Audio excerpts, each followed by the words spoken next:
So we're going to go over maybe not the most exciting topic, risk mitigation, but it's really important that we cover this because this is going to be a big part of your job as an HR professional. Before I get into this, I just want to make you aware that I had a really extensive oral surgery done just about 4 days ago now. So I've got a retainer that's causing me to have a lisp and makes talking difficult. So I'm not just talking funny for no reason, but I'm going to do my best to make sure that this is still clear and understandable for you. That way you can pass your exam. So when it comes to risk mitigation, the HR department is responsible for controlling the risk of financial loss due to safety and health issues in the workplace. So that's why we need to go over this, because this is going to be a great part of your job. When it comes to risk mitigation, there's this thing called IIPPs, or Injury and Illness Prevention Plans. These are not required by OSHA. Very rare, but they do not require them. However, they do endorse these, and so like the application. So they do like them to be in place, but they're not required. Basically, when it comes to an injury and illness prevention plans, the key elements are that they include management leadership, worker participation, hazard identification, hazard prevention and control, education and training, and program evaluation and improvement. They are not required in every state. However, they are required in 8 states, which is Alaska, California, Colorado, Hawaii, Massachusetts, North Dakota, Texas, and Washington. So those 8 states do require it. When it comes to risk mitigation, you're going to have to deal with the identifications of risks and danger. So basically, a basic tenet of any safety program is workplace inspection. So identifying hazards or safety issues and behavior problems that can cause injury and are the result of such expectations. So once you've identified a problem, employees then can be coached on how to change the way they behave in their workplace so that the hazard can be reduced or eliminated. So one example could be, say there's a hallway that has filing cabinets and one employee always comes by and leaves it out after they put in new files. Well, the next thing you know, somebody is walking down the hallway, doesn't see this drawer is open, they cut their foot because they've tripped on it, now they're bleeding, and it's a whole big ordeal. Well, if as an HR professional, if you see that happening, then you go ahead and coach your employees like, hey, don't do that anymore. Guys, you can hurt people, so it's your job to identify such things and then train employees on how not to do them and what to do, so that way there are less risks. Then we have emergency evacuations. So employees need to know where the nearest evacuation place. That sounds weird.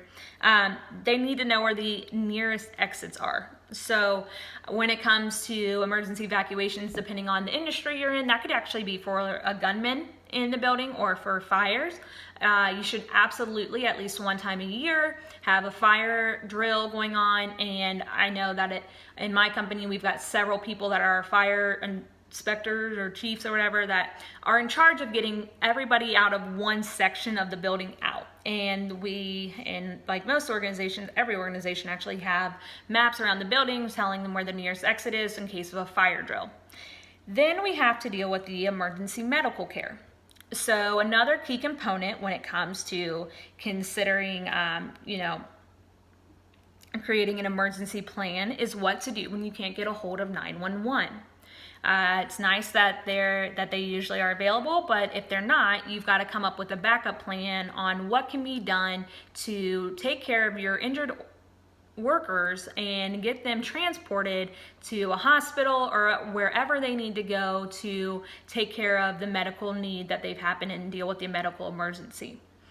Then we have to deal with the component of workplace violence, which is actually a growing trend, and it's something that employers in general are becoming more concerned about and putting a lot more effort into, because as the problem's rising, now there's a need to put forth more effort. Workplace violence is everything. It's categorized basically as everything that can cause trauma, physical or emotional. So you have to consider how you will handle the issues involving an employee who is upset and yelling at others in a workplace. Not fun, but that is something that you're going to have to deal with.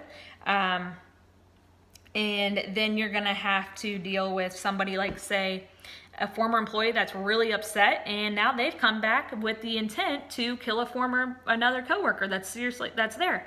These are serious threats that HR professionals get and have to learn how to deal with. In addition to things like that, then you have to deal with educating your your managers on what to do. So say if there's a dispute, two employees are yelling two of the employees of their department are yelling at each other, you need to tell your managers what to do to handle in that situation, because their job too is to help mitigate that risk, and you've got to inform them. Then you also have to deal with your employees. Like, you gotta deal with them too, so you gotta know how to deal with that.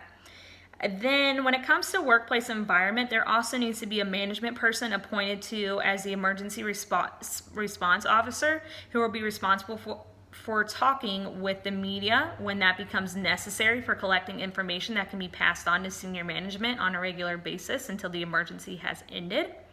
So these emergencies can also include fires and earthquakes, tornadoes, hurricane, flooding, isolation of the facility due to utility failures, surface and road failures, communication failures, severe snowstorms, and other things along those lines. So workplace violence isn't just about the employees, it's also about environmental factors as well.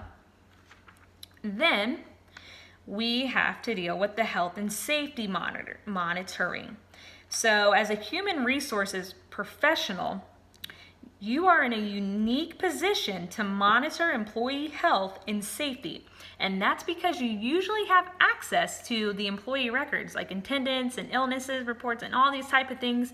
You have access to that. So you're able to detect patterns and actually see what's going on with the individual, and not only the individual, but patterns that could be happening within a department. So it's like, oh wow, this one department, everybody seems to be having the same health issues, or everybody seems to be taking off at the same time, or everybody seems to be dealing with the boss and complaining.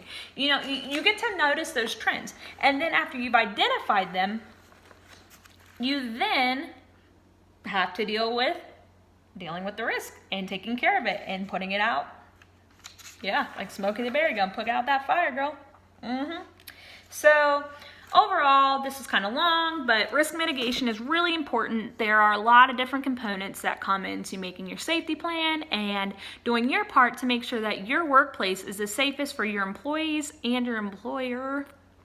Yeah, there's a lot to it. So I hope this helps you. I hope the list wasn't too much. Go ahead and subscribe. I hope to make more videos, more helpful, better.